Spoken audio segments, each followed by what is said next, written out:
Alvin, ang sundalo. Credit to the author. 1334-40. Ang mga pangalan po na nandito ay galing sa mga name generator. Kaya kung meron man pagkakatulad sa mga pangalan ng totoong tao o lugar, ito ay tunay na hindi sinasadya. Klang. Kasabay ng nakapipigil na dumadagandong na sipol ng hangin, umalangaw-ngaw sa hangin ang isang pagsabog ng mga sandatang metal na nagsasalpukan sa isa't isa. Lumabas na si Barry ay umikot at gumanti, hinaranggan ang araw na pinaputukan ni Alvin sa kanya. Kahit na ang 7 talampakang sibat sa kamay ni Barry ay hamarang sa palaso, wala siya sa isang magandang posisyon. Ang kanyang buong katawan at ang kanyang sibat ay puwersahang hinigop ang puwersa mula sa palaso. Hindi lang iyon, may malalim pang ang bukol sa sibat sa kamay niya. Ang mahabang sibat na nasa antas ng quasi-royal grade spirit weapon ay na-disfigure ng ganoon. Gayunpaman, hindi pinansin ni Barry ang lahat ng iyon dahil nasugatan na siya ng husto. Alvin, inaamin ko na minamaliit kita. Gayunpaman, iniisip mo ba na kaya mo akong patayin sa mahina mong lakas? Matapos makalunok ng grade 1 life recovery pill, medyo gumaling ang mga sugat ni Barry. Sa kanyang bumuti na kondisyon, agad siyang sumugod kay Alvin at sa isang putik ng mahabang sibat sa kanyang kamay, isang sibat na sinag na ilang dosenang talampakan ang haba ay muling nagkatawang tao. Kahit na nagawang saktan siya ni Alvin gamit ang isang palaso, naramdaman niyang ang lahat ng ito ay dahil minamaliit niya ang lalaki.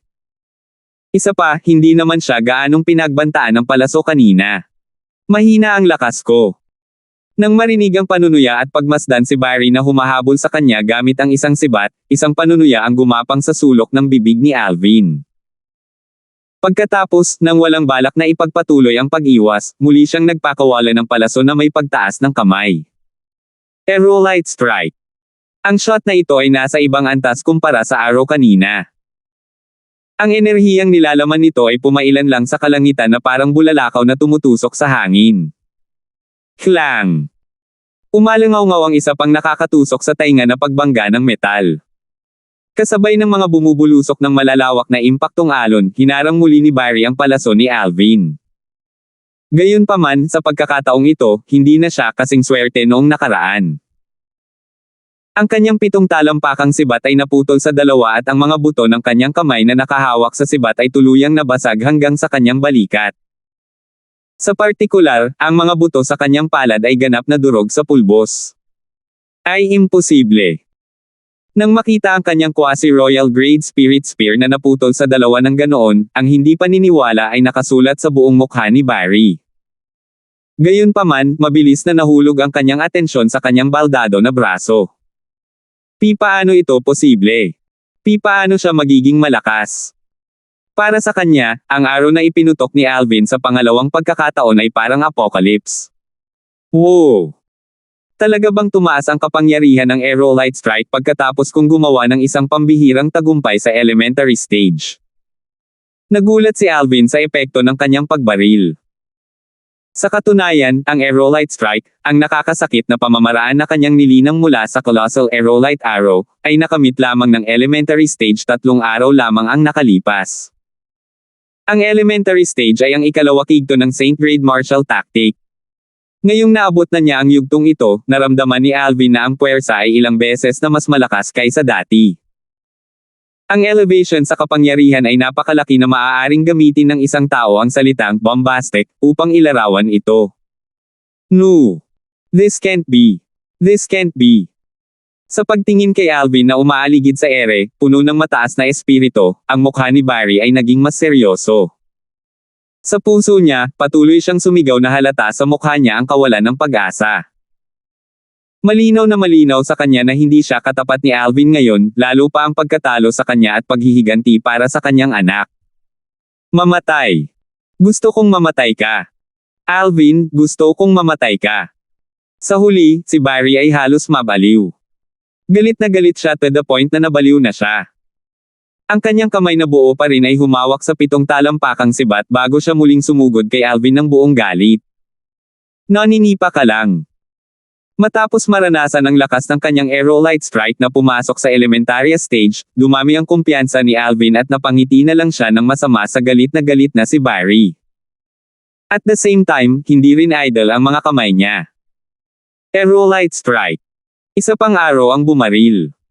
Si Barry, na ang nangingibabaw na braso ay napilayan, ay hindi ito maharangan. Kasing dali ng Pai, lumipad kaagad ito sa pagitan ng kanyang mga kilay. Sa susunod na pagkakataon, lumitaw ang isang madugong butas sa pagitan ng kanyang mga kilay. Ang kanyang utak ay lumabas at ang kanyang buong katawan ay bumagsak pababa habang ang kanyang mga mata ay nakadilat, maliwanag na may hawak na sama ng loob na hindi nasisiyahan. Ano? Nakapatay ba ako ng 8th level Martial Emperor? Ang emosyon ni Alvin ay nasa kaguluhan at pakiramdam niya ay nananaginip siya. Hindi ako makapaniwala na mula nang ang aking cultivation base ay nakapasok sa 6th level Martial Emperor stage, at pagkatapos na mapataas din ang aking fused and sword profundities, talagang napakadali kong napatay si Barry sa tulong lamang ng elementary stage Aerolite Strike. Hindi nakabalik sa katinoan si Alvin sa mahabang panahon. Ang 6 na buwan na ito ay kung kailan siya gumawa ng pinakamaraming pag-unlad. Kahit siya ay walang ideya kung bakit. Sa huli, maaari lamang niyang iugnay ang kanyang tagumpay sa Saint Stones at sa Nine Dragons War Sovereign Technique na kanyang nilinang. Mula nang gumawa ako ng isang pambihirang tagumpay sa Martial Emperor stage, pakiramdam ko ay maaari ko na ngayong linangin ang ika-9 na anyo ng Nine Dragons War Sovereign Technique, ang Divine Dragon Form, ng mas mabilis. Sa ngayon, sa tuwing madaragdagan ko ang aking cultivation base, ang bilis ng aking cultivation ay nagiging mas mabilis din, hindi napigilan ni Alvin ang pagpupursage ng Dragon Technique sa ibabaw ng Dragon Technique. Nagpakita pagkatapos niyang makapasok sa Martial Emperor stage. Tulad ng inaasahan sa technique na maihahambing sa 3 Lives Rebirth Technique sa memorya ng Rebirth Martial Emperor. Ang Nine Dragons War Sovereign Technique ay mas malakas kaysa sa iba pang nangungunang mga diskarte tulad ng Hanbing's Divine Sword Technique, bulong ni Alvin sa sarili.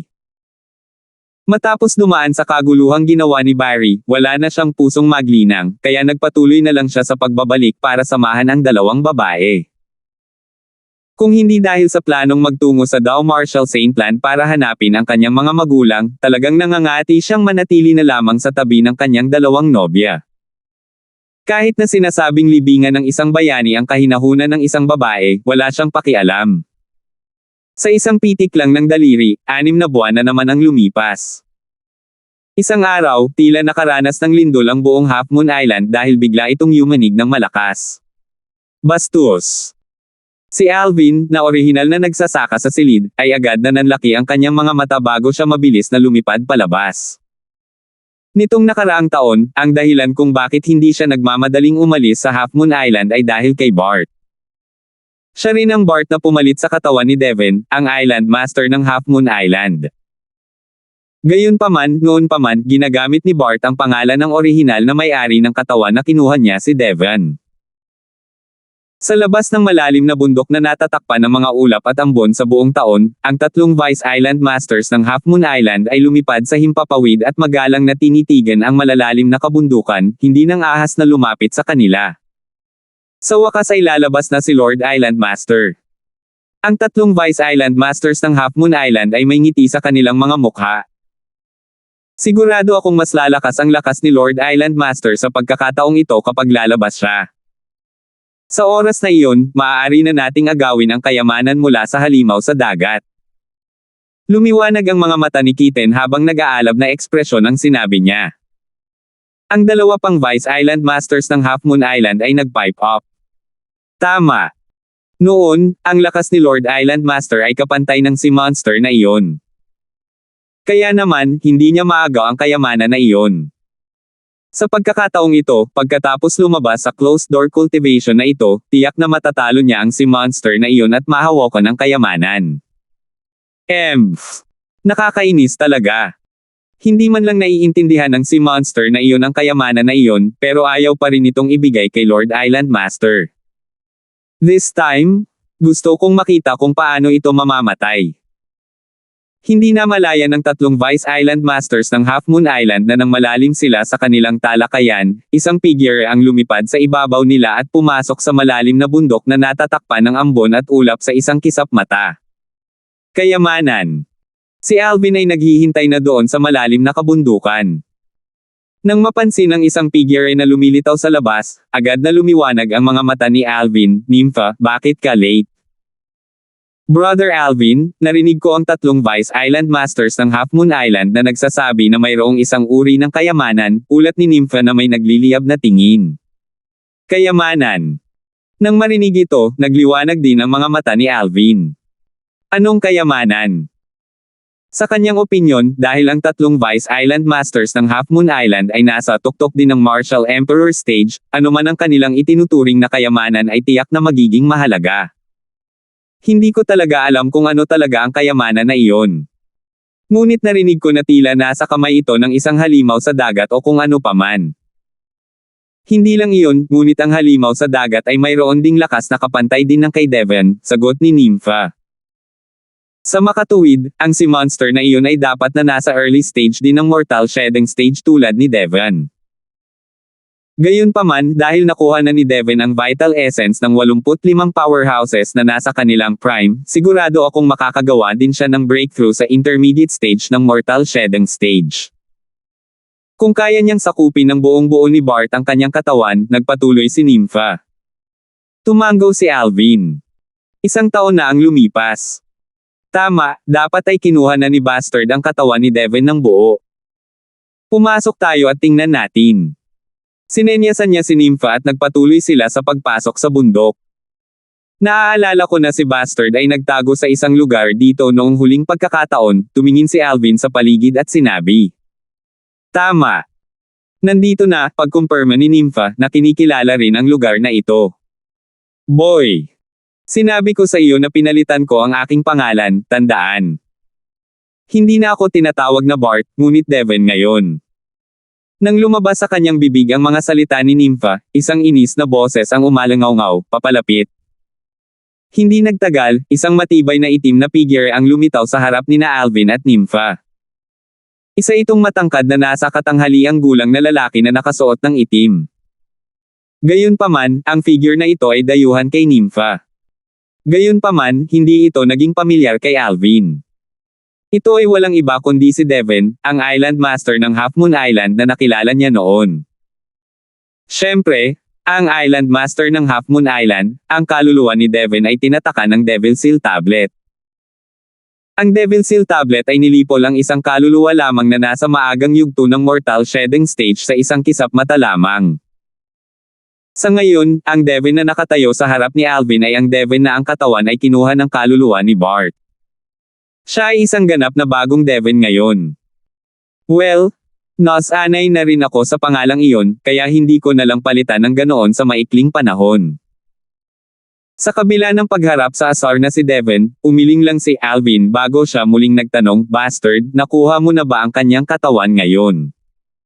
Oo. Walang pakialam na tumango si Devon. Mukhang naiinis pa rin siya na tinatawag pa rin siyang Bastard ni Alvin. Bastard, sumipsip siya ng napakaraming mahahalagang essence sa huling pagkakataon, kaya malamang na nakagawa siya ng isang pambihirang tagumpay sa intermediate stage ng mortal shedding stage, hindi ba? Tanong ni Nympha kay Devon. Tumango ulit si Devon. Narinig ko lang ang tungkol sa Five-Clawed Divine Dragon, ang lineal descendant ng Dragon Clan noon at alam ko na ang kanilang likas na talento ay napakataas. Curious ako.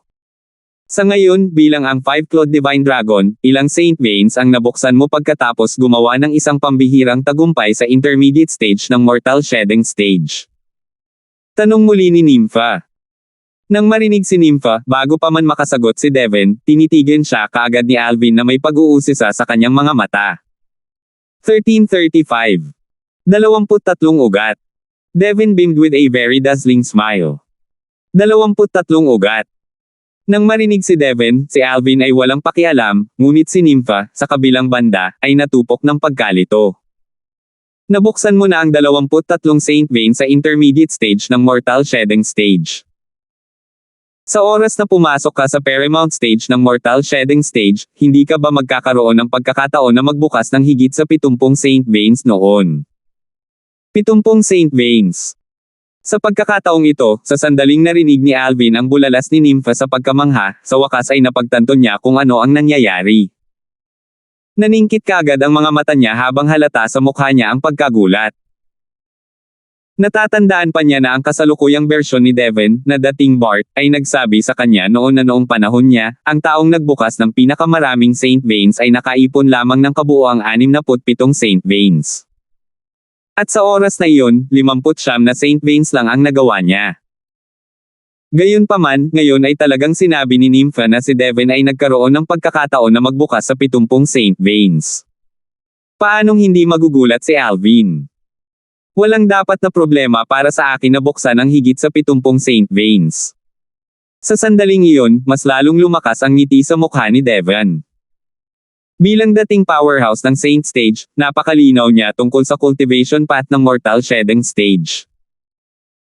Sa likas na talento ng kakayahang magbukas ng 23 Saint Veins sa intermediate stage ng Mortal Shedding Stage at kasama ang Devil Cultivation Technique na nilinang niya sa huling pagkakataon, lubos siyang nakatitiyak na mabubuksan niya ang higit sa 70 Saint Veins sa oras na maabot niya ang intermediate stage ng Mortal Shedding Stage. Ang Mortal Shedding Stage ay nahahati sa 5 yugto, ang Early Mortal Shedding Stage, ang Intermediate Mortal Shedding Stage, ang Master Mortal Shedding Stage, ang Perfection Mortal Shedding Stage, at ang Paramount Mortal Shedding Stage. Ang bawat isa sa mga yugto ay may ganap na naiibang lakas mula sa isa't isa. Maging martial o Dao cultivators, kapag nakagawa na sila ng isang pambihirang tagumpay sa Paramount Stage ng Mortal Shedding Stage, ang mga Saint Veins na nabuksan sa kanilang mga katawan ay mahuhubog, at sa hinaharap, wala nang mabubuksang bagong Saint Vein. Ang bilang ng mga Saint Veins na nabuksan sa oras na ang isa ay umabot sa pinakamataas na yugto ng Mortal Shedding Stage ay hindi na magbabago sa hinaharap maliban kung ang isa ay nakatagpo ng ilang biglaang pagpupulong. Siyempre pa, napakabihirang mangyari ang gayong hindi inaasahang pagkikita. Ito ay napakabihirang na halos walang sinumang tao ang makakatagpo nito kahit sa loob ng 10,000 taon. Ang bilang ng mga Saint Veins ay makakaapekto sa bilis ng paglilinang ng martial o Dao cultivator. Kung mas marami ang Saint Veins, ang bilis ng pagsipsip ng enerhiya mula sa langit at lupa at maging sa Saint Stone ay tataas din. Bukod doon, ang bilang ng mga Saint Veins ay magkakaroon din ng direktang epekto sa lakas ng martial o Dao cultivator. Sa mga martial o Dao cultivators na nasa parehong cultivation base, ang mga may mas maraming Saint Veins ay magkakaroon ng mas malakas na lakas. Ngayon, sa wakas ay naiintindihan ko na kung bakit ang isang 5-clawed Devil Dragon ay halos matamba ang buong Dragon Clan ng mag-isa. Ito talaga ang dragon na may pinakamalakas na likas na talento sa lahat ng 5-clawed na Divine Dragon. Napabuntong hininga si Nympha at bumulong sa sarili, sa pagkakaalam ko, ang ordinaryong dragon na may 5 kuko ay makakapagbukas lamang ng 66 na Saint Veins ng pinakamarami sa kasaysayan ng Dragon Clan. Inabot ni Devon ang isang kamay upang dahan-daang haplos ng buong pagmamahal ang kanyang katawan. Habang hinahaplos niya ito, mas lalo siyang nahuhulog dito. With an intoxicated look, he remarked, "This body is just perfect. With this body of mine, it's only a matter of time before I finally go back to being at the summit. No. Maari kong malampasan ang dating primetime stage na ako sa huling pagkakataon." Nang makita ang kakaibang kilos ni Devon, ang tanging naramdaman ni Alvin ay ang mga goosebumps na gumagapang sa buong katawan niya. Kay hinahawakan ba ng lalaking ito ang sarili niya? Pervert. Anong pervert? Hindi nagtagal, natigilan si Devon at tumingin kay Alvin bago walang pakialam na ibinalita, "Anak, masasabi mong nabayaran mo na ang iyong utang sa pamamagitan ng pagtulong sa akin na makuha ang katawan na ito na kabilang sa lineal descendant ng isang Dragon Clan. Mula ngayon, tatahakin mo ang sarili mong landas at tatahakin ko ang akin. Wala na ang kaugnayan natin ngayon. Wala nang kaugnayan." Hindi napigilan ni Alvin na ipikit kaagad ang kanyang mga mata. "Bastard, kakakuha mo lang ng bagong katawan at gusto mo na agad putulin ang lahat ng relasyon sa akin. Boy, dala mo ang Devil Seal tablet na iyan, kaya mas mabuting lumayo ako sa iyo hanggat maaari. Kung hindi, sino ang nakakaalam kung balang araw ay magagamit mo iyon para masil ako anumang oras kapag naiinis ka." Ngumuso si Devon, puno ng pangamba ang tono nito. Ang kanyang kaluluwa ay hindi pa ganap na gumaling at kung siya ay tatatakan muli ng Devil Seal tablet, tiyak na siya ay maglalaho. Sa kanyang opinyon, si Alvin ay mas nakakatakot kaysa sa isang powerhouse ng Saint Stage. Madali niya itong sirain sa isang pitik lang ng daliri. Kahit na matapos niyang sakupin ang katawan ng isang Devil Dragon na may 5 kuko at nakakuha ng walang kapantay na likas na talento na nagsisiguro sa kanya ng isang maayos na walang hangganang paglalakbay sa paglilinang sa kanyang harapan, isa pa rin siyang Devil Cultivator kahit ano pa ang mangyari. Bilang isang Devil Cultivator na nasa Mortal Shedding Stage, siya ay ganap na walang kapangyarihan sa harap ng Devil Seal Tablet sa kamay ni Alvin. Ang Devil Seal Tablet na na-activate ng isang innate stage martial cultivator ay higit pa sa sapat upang masil ng madali ang isang Mortal Shedding Stage Devil Cultivator. Hindi kita pipigilan sa pag-alis, ngunit umaasa ako na maaayos mo ang sitwasyon para sa akin, walang pakialam na sagot ni Alvin. Ayusin mo ang sitwasyon. Anong sitwasyon ang tinutukoy mo? Natigilan si Devin. Napatay ko si Devin, ang orihinal na Island Master ng Half Moon Island, at inagaw mo ang kanyang katawan. Bagamat siya ay isang Devil Dragon na may 5 kuko, ang katotohanan na maaari niyang iwan ang Dragon Clan na buhay ay nangangahulugan na dapat may iba pang 5 clawed na Divine Dragon na tutulong sa kanya sa dilim. Kung hindi natin ito maayos, ano ang mangyayari kapag ang isang banal na dragon ay dumating na ang isang banal na dragon? Stage powerhouse sa Dao Martial Saintland at sigurado akong alam mo kung gaano kalakas ang isang adult na 5 clawed Divine Dragon, di ba? Inilibot ni Alvin ang kanyang mga mata kay Devin. So ano? Pwede na tayong umalis ng ganito. Don't tell me na natatakot ka pa rin na mahuli tayo ng 5 clawed Divine Dragon. Sagot ni Devin na parang wala siyang pakialam. Napakalaki ng Dao Martial Saintland at hindi siya naniniwala na mahahanap siya ng adultong 5 clawed na Divine Dragon. Well, iyon ay maliban kung ang buong Dragon Clan ay gumawa ng hakbang. Gayunpaman, dahil ang isyong ito ay nauugnay sa isang 5 kuko na Devil Dragon, naniniwala siya na ang 5 claw na Divine Dragon ay hindi maglalakas loob na alertuhan ang buong Dragon Clan. Sa katunayan, ang 5 clawed Devil Dragon ay isang bawal sa Dragon Clan. Kahit na hindi ito patayin ng mga tagalabas, hinding-hindi ito hahayaang manatiling buhay ng Dragon Clan. Oo, totoo na makakaalis na lang tayo ng ganoon, pero paano ang sekta ko? Kung talagang gustong managot ng 5 clawed Divine Dragon na iyon, tiyak na makakaapekto ito sa sekta ko. Sumimangot si Alvin. Ang gulo mo talaga. Sige, dahil napakaganda ng mood ko ngayon, tutulungan kitang ayusin ang lahat. Sabihin mo lang sa akin kung ano ang gusto mong gawin ko. Medyo naiinis na tanong ni Devin. Kailangan mo lang ipasa ang iyong sarili bilang Island Master ng Half Moon Island, sabi ni Alvin. Ipalagay ang aking sarili bilang Island Master ng Half Moon Island. Kumunat ang noo ni Devin. Anak, hindi ako papayag na magtagal sa Half Moon Island. Gusto kong pumunta sa Dao Martial Saintland. Alam ko. Tumango si Alvin. Hindi kita hiniling na manatili dito sa Half Moon Island. Gusto ko lang na magpanggap ka na ikaw ang Island Master ng Half Moon Island. Basta't umalis ka pagkatapos mong malinawan ang iyong paninindigan sa harap ng 3 Vice Island Masters ng Half Moon Island, wala akong pakialam kung saan mo gustong pumunta. Gusto mo akong gumanap bilang Island Master ng Half Moon Island at umalis din bilang kanya. Pagkatapos, kapag dumating ang 5 clawed na Divine Dragon na iyon sa hinaharap, iisipin nitong kusang umalis siya mag-isa. Paglilinaw ni Devin. Tama iyan, pagkumpirma ni Alvin. Kung gayon, hindi natin magagalit ang 5 kuko na banal na dragon.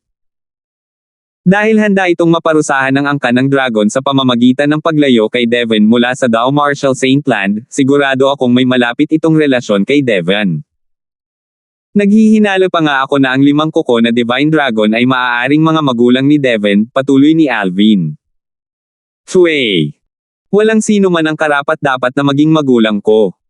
Kahit isang 5 claw na Divine Dragon. Putol ni Devin. Ang ibig kong sabihin ay si Devin, ang Island Master ng Half Moon Island, na ako ang pumatay, hindi ikaw. Inilibot ni Alvin ang kanyang mga mata. Kung ganoon, hanapin mo ngayon ang 3 Half Moon Islands Vice Island Masters at sabihin sa kanila na tatanggapin mo ako bilang iyong direktang disipulo. Pagkatapos, hayagang ibigay sa akin ang Half Moon Island. Hindi lang iyon, kundi hilingin din sa kanila na ay pangako ang kanilang katapatan sa akin at hindi makakapagtanim ng anumang masamang damdamin sa akin gamit ang 99 Heavenly Tribulation ng 99 Landmark Tribulation. Pagkatapos mong sabihin sa kanila ni Dao, maaari mo nang iwan ang tungkol dito. Patuloy na sinabi ni Alvin kay Devon.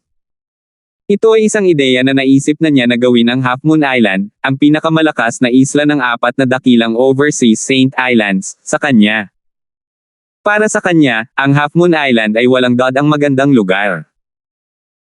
Ang pinakamataas na grado na origin stone vein na nakatago sa ilalim ng lupa ay higit sa doble ang laki ng isang nakatago sa ilalim ng lupa sa Hidden Fog Island.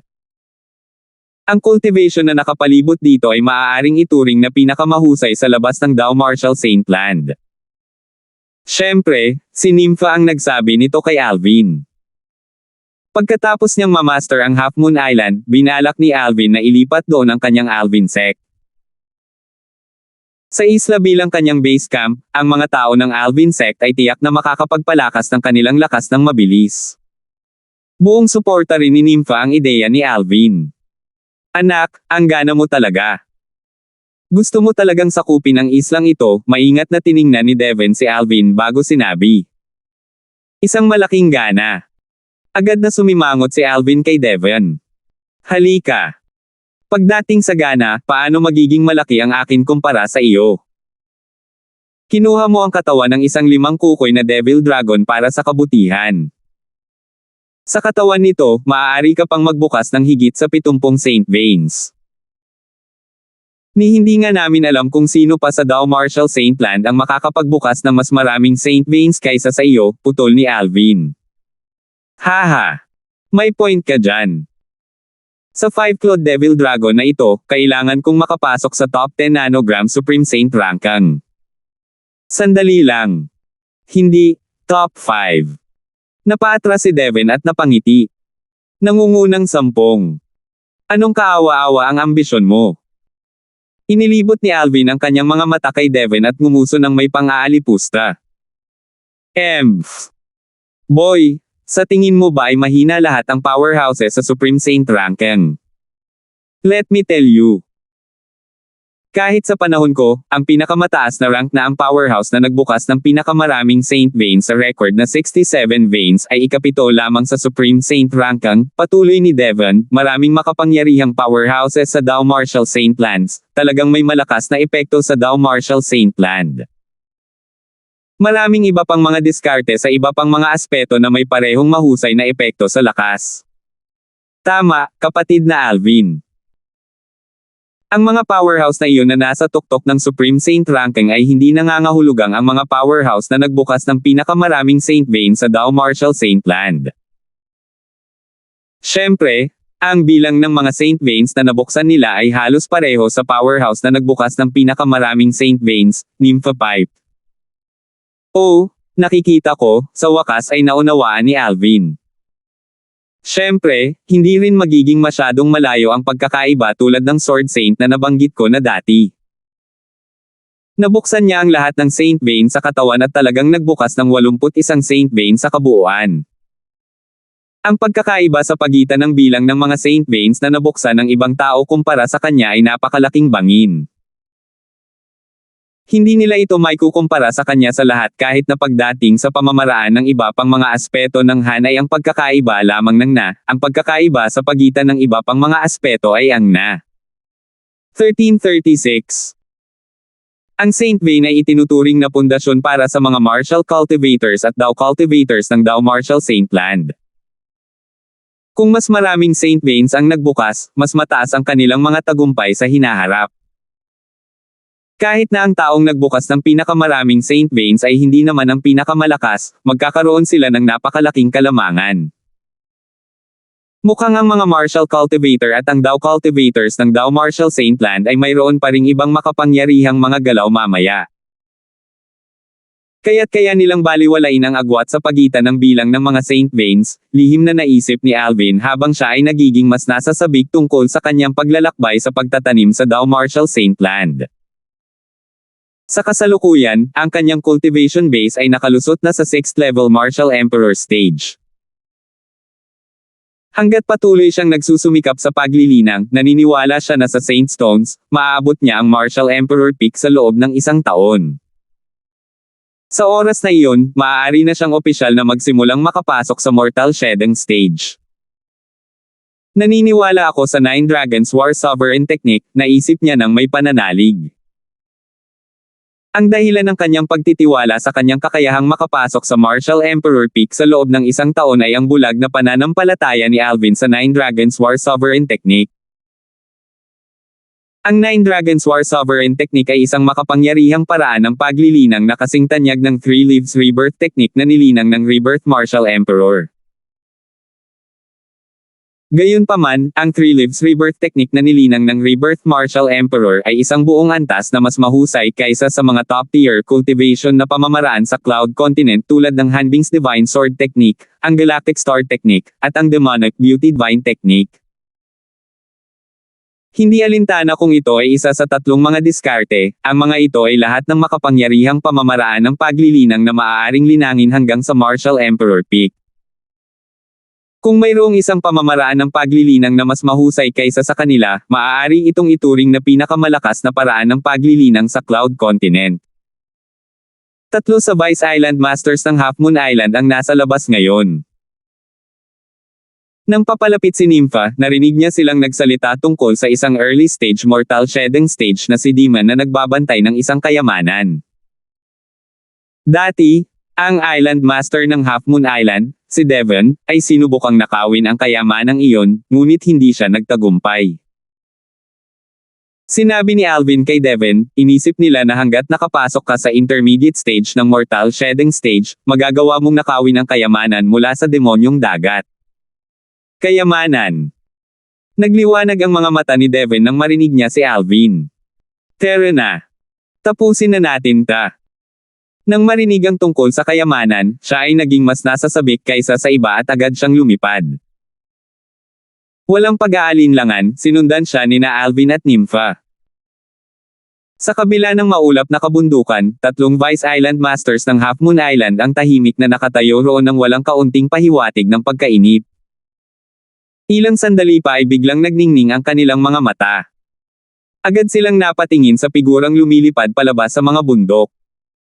Isa itong matangkad at itim na figure na pamilyar sa kanila. Lord Island Master. Kaharapang nasa katanghali ang lalaki na nakaitim na lumipad palabas mula sa mga bundok, ang 3 kasama si Kitten ay magalang na yumuko sa kanya. Ang middle-aged man in black ay walang iba kundi si Devon na mahinang tumango sa 3 Vice Island Masters ng Half Moon Island na nakayuko sa kanya. Naturally, hindi ito ang dating Island Master ng Half Moon Island, si Devon. Kahit na ito ay pareho pa rin ng katawan, ang kaluluwa ay nagbago at siya ay ganap na ibang tao. Gayunpaman, hindi iyon nakita ng 3 Vice Island Masters. Hindi nagtagal, lumabas din sina Alvin at Nympha at tumayo sa likod ni Devon. Ang hitsura ng duo ay nagulat sa 3 Vice Island Masters. Mula ngayon, ang lalaking ito, si Alvin, ay ang aking direktang disipulo at siya rin ang bagong master ng Half Moon Island. Deklara ni Devon. Ano? Napatulala ang 3 Vice Island Masters. Dati, hindi nagustuhan ng Island Master si Alvin, hindi ba? Nagbago ba ang isip niya sa huling minuto? Habang iniisip nila ito, masigurado sila. Napagpasyahan kong umalis sa Half Moon Island pagkatapos ng ilang araw upang magtungo sa Dao Martial Saint Land. Gayunpaman, bago umalis, dapat kayong lahat ay manampas sa 99 Heavenly Tribulation na mangako ng katapatan sa aking direktang disipulo, patuloy na sinabi ni Devon. Hindi inaasahan ng 3 Vice Island Masters na iaanunsyo iyon ni Devon at ang kanilang mga ekspresyon ay nagbago ng husto. Payag silang manatili sa tabi niya at maging Vice Island Masters dahil iginagalang nila ang kanyang lakas. Payag silang maging under Devon.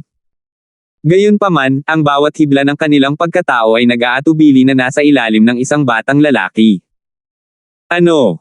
May kahirapan ba? Nang mapansin ang pag-aalinlangan sa mga Vice Island Masters, nanlamig ang mga mata ni Devon at isang malawak na aura ang lumabas sa kanyang katawan. Agad itong humarap sa kanila. Barf! Wah! Biglang nanginig at namutla ang tatlong lalaki habang nagluluwa ng dugo. Pabigat ng pabigat ang pressure na naramdaman nila dahil nawalan sila ng pag-asa dahil sa pagkasakal. Sabay-sabay silang tatlo na sumuko. Kasunod nito, sa ilalim ng mabangis at matalim na titig ni Devon, ang tatlong lalaki ay nanumpa batay sa 99 Heavenly Tribulation na mananatiling tapat kay Alvin. Pagkatapos nito, hiniling ni Devon sa kanila na humantong sa daan patungo sa demonyong dagat na nagbabantay sa kayamanan. Lord Island Master, ang demonyong dagat na iyon ay nanatili sa kanluran sa lahat ng oras na ito. Sa patnubay ng tatlong Vice Island Masters ng Half Moon Island, dumating si Alvin at ang iba pa sa dagat sa kanluran ng Half Moon Island. Nagtungo sila sa kanluran at naglakbay ng kalahating oras. Sa itaas ng malawak at kalmadong dagat, isang grupo ng 5 ang nakatayong hindi kumikibo. Pumasok ka. Matapos kumpirmahin na ito ang tamang lugar, isang banayad na puwersa ang lumabas sa katawan ni Devon at agad na napalitan ng isang transparent na light shield na bumabalot sa kanilang 5. Pagkatapos noon, dinala niya silang lahat, kasama na si Alvin, para pumasok sa dagat. Agad na nagambala ang katahimikan ng dagat at sunod-sunod na tanggayan ang malalawak na alon. Ang kalamidad ay hindi tumigil sa mahabang panahon. Kasabay nito, pinangunahan ni Devon si Alvin at ang iba pa sa malalim na dagat. Matapos pagmasdan ni Alvin ang nakapalibot na transparent na light shield at maramdaman ang aura nito, mamulong siya, hindi ito origin energy. Kapatid na Alvin, ito ay true energy. Narinig ni Nympha ang bulong-bulungan ni Alvin at nagpaliwanag, kapag ang cultivation base ng Martial Cultivator ay pumasok sa mortal shedding stage, isang energy pool ang lalabas sa kanilang katawan at ang kanilang origin energy ay magbabago sa isang bagong puwersa, na siyang true energy. Ang true energy ay isang uri ng puwersa na isang antas na mas mataas kaysa sa origin energy, sabi ni Nympha. Naunawaan ni Alvin at kalaunan ay nasanay na siya sa hindi pangkaraniwan. Nasaan na? Tumingin sa likod si Devon at sinulyapan ng tatlong Vice Island Masters. Ayan. Mabilis na tumuro ang tatlo sa isang direksyon. Ang kinaroroonan ng demonyong dagat ay magbabago paminsan-minsan. All this time, personal na tinutugis ng tatlo ang kinaroroonan ng si Demon, kaya alam na alam nila kung nasaan ito. Sa patnubay ng Vice Island Masters, sa wakas ay nakita ni Alvin at ng dalawa pa ang demonyong dagat. Ang demonyong dagat na iyon ay nakahiga ng malalim sa dagat, nakatago sa gitna ng mga algae sa malalim na tubig. Isang octopus. Paglapit dito, napansin ni Alvin ang mga detalye ng demonyong dagat. Ito ay isang octopus. Mas tumpak, ito ay isang napakalaking octopus na mukhang isang higanting bundok. Nakahiga ang nilalang na parang bundok sa ilalim ng dagat. Iyon ay. Hindi nagtagal, lumipat ang tingin ni Alvin sa isa sa mga galami ng octopus na parang may natuklasan lang siya. Isang pagoda na kasing laki ng matanda ang umaaligid doon, na nakabalot sa galami. Mula sa malayo, ang pagoda ay mukhang napakaganda. Bukod doon, nagdulot ito ng napaka-espesyal na pakiramdam sa loob ni Alvin. Ito ay isang medyo pamilyar na pakiramdam, ngunit kahit si Alvin mismo ay nag-isip na siya ay naligaw ng landas. Ang Vice Island Masters ay sabay-sabay na tumingin sa pagoda at mahinang sinabi kay Devon, Lord Island Master, ang kayamanan ay nandoon. Dumapo din ang mga mata ni Devon sa pagoda. Parang walang pinagkaiba. Sabi mo kayamanan. Tanong ni Nympha. Miss Nympha, hindi mo alam. Mukhang hindi espesyal ang pagoda na ito, ngunit hindi ito naapektuhan ng mga nakaraang labanan sa pagitan ng Lord Island Master at si Demon kahit gaano pa kalakas ang aftershocks, sabi ni Kitten na may marangal na ekspresyon. Ang kapangyarihan ay naharang sa paligid ng 1 metrong radius mula rito. Lahat ay naharang mula rito. May puwersa sa ibabaw nito na nagpoprotekta rito. Katulad ng ngayon. Ang galami ng si Demon ay tila bumabalot dito, ngunit sa totoo lang, hindi man lang ito nahawakan, patuloy na sinasabi ni Kitten. Sa pakikinig kay Kitten, tumingin sina Alvin, Nympha, at Devon at napansin na ang mga galami ng malaking octopus ay hindi, sa katunayan, ay humipo sa pagoda. Tila mayroong isang protection na layer na umaabot ng halos 1 metro na pumipigil sa lahat na lumapit dito. Gising na siya. Biglang tumawag si Kitten. Kasabay nito, nakita ni Alvin ang malaking octopus na idinilat ang mga mata nito na kasing laki ng wash basin at kumikinang sa malamig na mga kidlat. Sa sandaling ito ay nagising, napansin nito si Alvin at ang iba pa. Kaagad, ito ay matulin at nakamamanghang mga mata na nakalock kay Devon. Para dito, si Devon ay isa ng matandang kaibigan. Boom! Boom! Boom! B! Nang gumalaw ang malaking octopus, para itong burol na gumuho, at ang lupa ay yumanig sa buong seabed. Gumalaw ang tubig at naging sanhi ng pagyanig ng transparent light shield sa paligid ni Alvin at ng iba pa.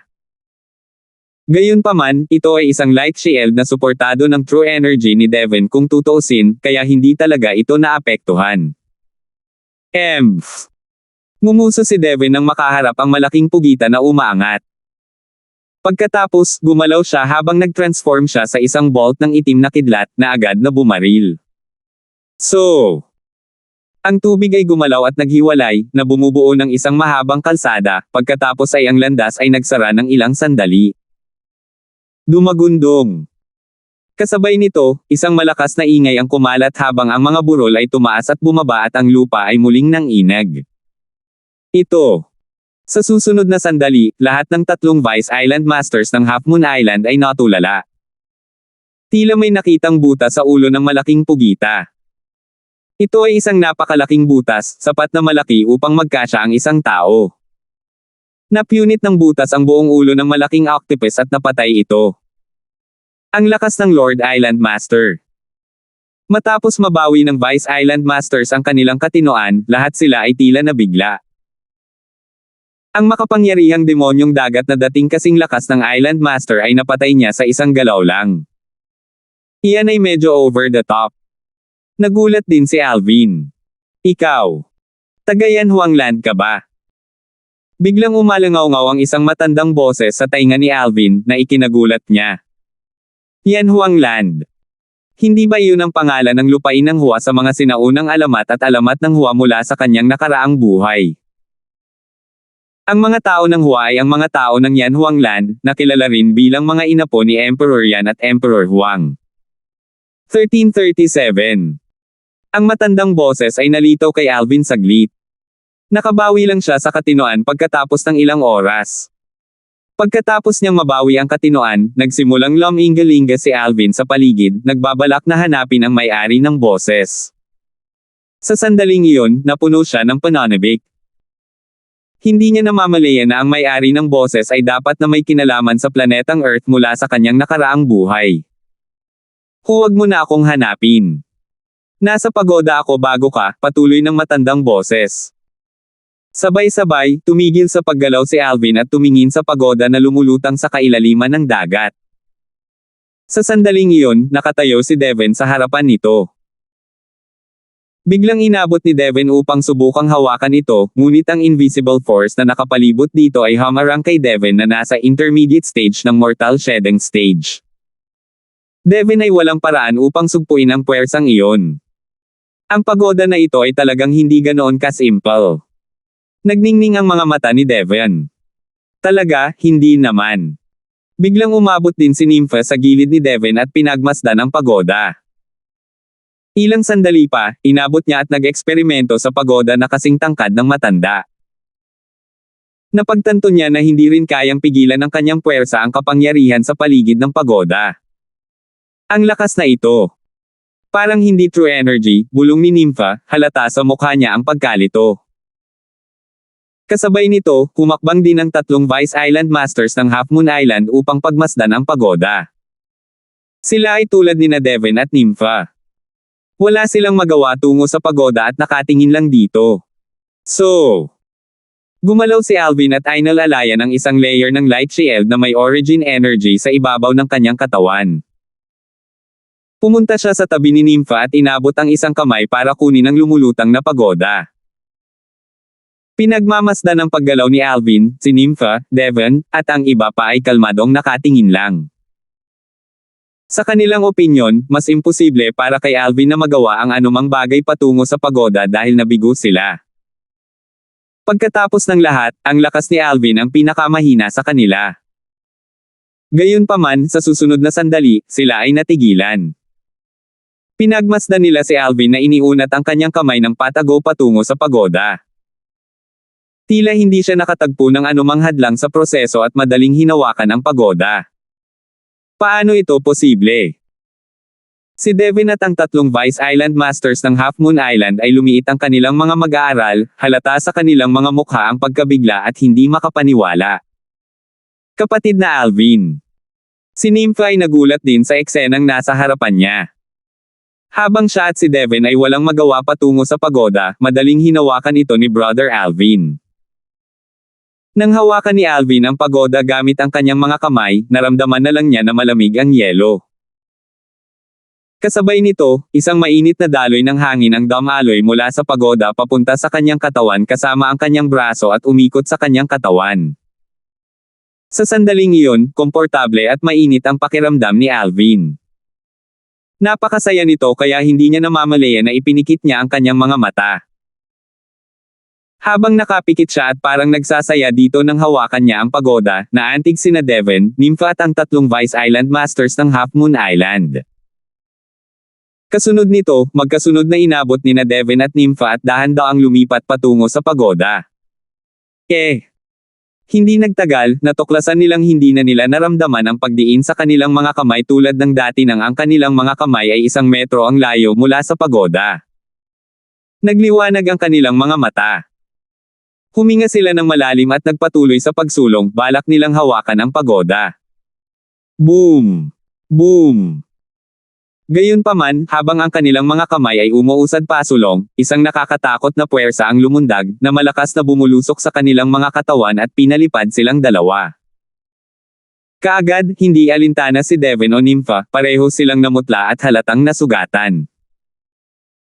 Naramdaman ng tatlong Vice Island Masters ng Half Moon Island na nanginginig ang kanilang mga spine at kumuulo ang kanilang dugo nang makita ang eksenang iyon. Buong-buo nilang inalis ang paniwala ng paghawak sa pagoda. Di nagtagal, lahat ng 5 pares ng mga mata ay sabay na dumapo kay Alvin.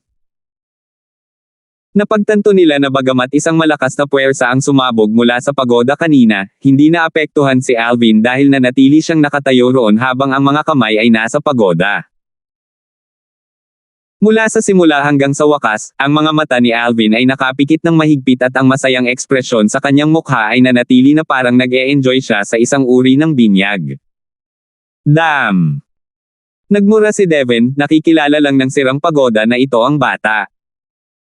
Mukhang si Brother Alvin ang nakatadhana para dito. Ang pagoda na ito ay talagang espiritual. Sa palagay ko kahit na ang pinakadakilang Super Saint Weapon sa 10 Great Saint Weapon ranking sa Dow Marshall Saintland ay hindi magiging kasing espiritual nito, bulong ni Nympha. Marahil, isa ito sa Super Saint Weapon sa 10 Great Saint Weapon rankings. Habang nagsasalita si Devin, tumaas ang passion sa kanyang mga mata. Ang mga titig ng tatlong Vice Island Masters kay Alvin ay puno ng selos. Nakita nilang lahat na hindi ordinaryo ang pagoda. Anong biro? Kahit na ang lakas ng Island Masters ng Half Moon Island ay walang magawa laban dito. Paanong isa lang itong ordinaryong pagoda? Gaano man ang pagkagulat nilang 5, si Alvin ay kasalukuyang nasa kalagayan ng pagtataka.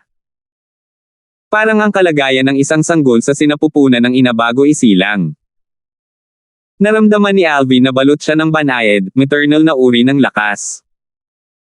Ang lakas ay hindi lamang malambot, ngunit nagbigay din ito sa kanya ng walang katulad na init. Pinainit nito ang kanyang laman at dugo, mga buto, at mga meridian. Ang lahat ng nasa kanyang katawan ay tila sumasailalim sa isang nakakasira ng lupa na pagbabago sa pagsasama ng puwersang iyon. Lumipas ang oras ng tahimik. Pagkaraan ng ilang oras, ang origin energy sa katawan ni Alvin ay nagsimulang umikot ng autonomiya. Nag-circulate ito ayon sa Divine Dragon form ng 9 Dragons War Sovereign Technique, sunod-sunod na circuit na parang hindi ito napapagod. Hindi ito tumigil mula sa simula hanggang sa wakas. Sa pinakamababang antas ng pagoda, isang matandang boses ang patuloy na umaalingaw-ngaw, medyo maganda ang kanyang pundasyon. Hindi ko inaasahan na may makakatagpo ako mula sa Yanhuangland dito. Ngayon, magkakaroon ako ng pagkakataong umalis sa impyernong ito. Ang pagoda ay may 7 antas mula sa itaas hanggang sa ibaba. Hindi alam kung gaano nakatagal, naramdaman ni Alvin ang init na umalis sa kanya at nakaramdam siya ng walang kasiyahan. Gayunpaman, nang imulat niya ang kanyang mga mata at mabawi ang kanyang pakiramdam, lumiit ang kanyang mga pupil. Ito. Anong nangyari? Sa sandaling iyon, malinaw na naramdaman ni Alvin na bumuti ang kanyang cultivation base. Ang kanyang cultivation base ay wala na sa 6th level Martial Emperor stage. Nakapasok na siya sa 9th level Martial Emperor stage. Sa sandaling iyon, naramdaman ni Alvin na siya ay nasa panaginip. Anong nangyari? Nahawakan ko lang ang pagoda at may lumabas na puwersa mula dito. Si Alvin ay nasa sabik at nahirapang kumalma. Pagkatapos, patuloy na kumalat ang matandang boses. Kanina, pinagsama ng 7 treasures exquisite pagoda ang natitirang kapangyarihan nito sa iyong katawan upang tulungan kang muling magkatawang tao. Narinig ni Alvin na ito ang boses na tumawag sa kanya na, mga tao ng Yanhuangland. 7 treasures exquisite pagoda. Hindi maiwasan ni Alvin na matigilan nang marinig niya ang kabilang partido. Parang pamilyar ang pangalan na parang narinig niya ang isang katulad noon. Kapatid na Alvin. Nang magsimulang mag-isip at maalala si Alvin, isang boses ang bumungad sa kanyang tainga at ikinagulat niya. Tumangala siya at nakita si Nympha na nakatingin sa kanya ng may pag-aalala. Bukod kay Nympha, tumabi rin si Devin at ang 3 pang Vice Island Masters ng Half Moon Island. Kuya Alvin, anong nangyari? Paano mo nahawakan ang pagoda? Bakit hindi natin magawa? Sinulyapan ni Nympha ang 7 treasures exquisite pagoda sa harap ni Alvin nang maingat at nagtanong na may kakaibang mukha. Hindi ko rin alam. Umiling si Alvin. Anak, kalahating oras kang nagsasaya sa isang bagay kanina. Ano ang natuklasan mo? Tanong ni Devin na kumikinang sa kaibuturan ng kanyang mga mata. Kalahating oras. Natigilan si Alvin. Kalahating oras lang ba?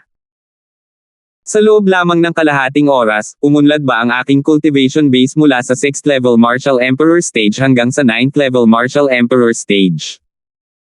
Nang maisip iyon, muling gumalaw ang mood ni Alvin. Bukod dito, may sinabi ang boses na iyon tungkol sa 7 treasures exquisite pagoda na ginamit ang natitirang kapangyarihan nito upang tulungan ako sa aking muling pagsilang. Hindi ba't ang aking katawan ay dumaan sa reincarnation matagal na ang nakalipas? Naaalala pa rin ni Alvin noong nasa Cloud Continent pa siya. Sa Asher Forest Imperial Kingdom, nakuha niya ang 10,000 years stalactite milk sa 7-star sword sect at natapos ang reincarnation sa tulong ng 10,000 years stalactite milk. Sa oras na iyon, ang kanyang martial daw likas na talento ay nakamit ang limitasyong iyon ng martial artist ng Cloud Continent. Sa ilang sandali, naguluhan si Alvin sa sinabi ng matandang boses. Paano? May natuklasan ka ba? Tumingin si Devin kay Alvin at muling nagtanong. Hindi. Umiling si Alvin at hindi sinasadyang ilihim ang boses. Pagkatapos, tumingin siya sa lumulutang na pagoda sa kanyang harapan at naisip, nakikinig sa boses na iyon kanina. I think it's called the 7 treasures exquisite pagoda. Nakakamangha kung ang 7 treasures exquisite pagoda ay maaaring maging mas maliit. Napaisip si Alvin habang nakatingin sa 7 treasures exquisite pagoda na kasing tangkad niya. Halos katatapos lang ni Alvin sa pag-iisip na iyon, bigla niyang natuklasan na ang 7 treasures exquisite pagoda na nasa harapan niya ay nakaranas ng malaking pagbabago. Kasabay ng silwete na lumiliit, ang 7 treasures exquisite pagoda ay naging mas maliit at tuluyang dumapo sa kanyang mga kamay. Habang hawak ang pagoda na ngayon ay isang talampakan na lamang ang taas, si Alvin ay namangha at natagalan bago siya nanimbalik. Si Devin, Nympha, at ang iba pa ay nagulat din sa eksenang nasa harapan nila ng sabay-sabay.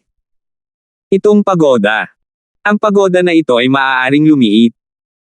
Isa sa mga Vice Island Masters, si Kitten, ay lumunok ng laway at hindi makapaniwalang sinabi.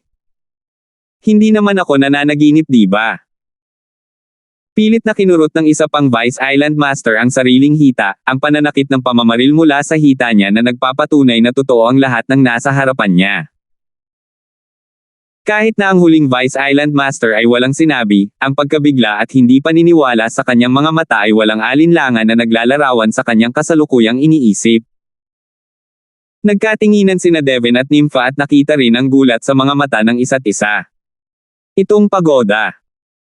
Isa ba talaga ito sa pinakadakilang Super Saint Weapon sa 10 Great Saint Weapon Rankings? Bulong ni Devin. Talagang may hugis pagoda na Super Saint Weapon sa 10 Great Saint Weapon Rankings na tinatawag na Vast Sky Pagoda. Ito ba? Hulaan ni Nympha. 1338. Hindi tama iyan. Si Nympha, na nanghula lang kanina, ay tila may naisip bigla at umiling siya bilang pagtanggi sa sarili niyang teorya. Ang sabi-sabi na ang Vast Sky Pagoda ay nasa kamay ng isang nangungunang powerhouse ng Saint Stage. Imposibleng lumitaw ito dito. Kung hindi ito ang Vast Sky Pagoda, ano kaya ito? Tiningnan ni Devin ang maliit at magandang pagoda sa mga kamay ni Alvin at bumulong. Kumunat ang noo niya, pakiramdam na walang alam. Sa oras na iyon, hindi alintana si Nympha, Devin o ang tatlong Vice Island Masters ng Half Moon Island, wala ni isa sa kanila ang nakapansin na ang katawan ni Alvin ay nanginginig ng hindi sinasadya. Kasabay nito ang pagkinang sa lalim ng kanyang mga mata. Naaalala ko na ngayon. Nakaramdam ng labis na pinanibik si Alvin habang tinitingnan niya ang maliit na pagoda sa kanyang mga kamay. The Seven Treasures Exquisite Pagoda. Sa sinaunang mito at alamat ng Hua sa Earth sa nakaraan kong buhay, ito ang Celestial Supreme Treasure sa mga kamay ng Heavenly King na may pagoda sa kamay, Li Jing. Mayroong ilang mga bersyon tungkol sa mga alamat ng Heavenly King na may pagoda sa kamay, si Li Jing. Gayunpaman, binanggit ng lahat ng bersyon ang Celestial Supreme Treasure sa kanyang kamay, ang Seven Treasures Exquisite Pagoda. Gayunpaman, mabilis na kumalma si Alvin. Siguro nagkataon lang na magkaparehas sila ng pangalan. Noong nakaraan, hindi siya naniniwala sa mga sinaunang alamat at alamat mula sa kanyang nakaraang buhay dahil masyadong katawa-tawa ang mga ito.